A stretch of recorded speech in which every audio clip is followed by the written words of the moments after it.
আমি একজন ক্যান্সার পেশেন্টের চিকিৎসা করাবো। উনি আমার মা। তো 10 লক্ষ টাকা দিতে আসলে কিছু হবে না, আরো অনেক টাকা লাগবে। আপাতত 10 লক্ষ টাকা হলে কিছুদিনের জন্য হয়তো বা ডক্টর বলেছে 20-25 লক্ষ টাকা লাগবে মিনিমাম। তারপর তার আছে।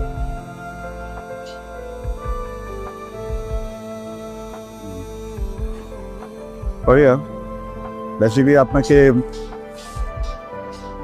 আমি 1 বছরের জন্য বিয়ে করতে চাই, এগ্রিমেন্ট ম্যারেজ। এখানে এগ্রিমেন্টের পুরো ডিটেলস দেওয়া আছে, যেখানে লেখা আছে আমি আপনাকে 1 বছরের জন্য বিয়ে করবো, ঠিক 1 বছর পরে আমি আপনাকে ডিভোর্স দিব। এই পুরো বিষয়টাই ফেক। বুঝিয়ে বলি, বেসিক্যালি আমার ফ্যামিলির একটু প্রেশার আছে, আমার বিয়ে করতে হবে। আমি বিয়েটা করতে চাই না, এই জন্য আমি নিজের মতো করে একটা বানানো বিয়ে করতে, যেন ফ্যামিলির প্রেশার থেকে বাঁচা যায়। আপনারও সুবিধা আছে, আমার পত্রিকাতে তো এমন দেওয়া ছিল 10 লক্ষ টাকা, কিন্তু আপনার মার ট্রিটমেন্টের জন্য 25 লাখ টাকা লাগুক, 12 বেশি লাগুক, পুরো বিষয়টা আমি দেখবো। ওটা নিয়ে আপনার টেনশন করতে হবে না। আপনি কি রাজি?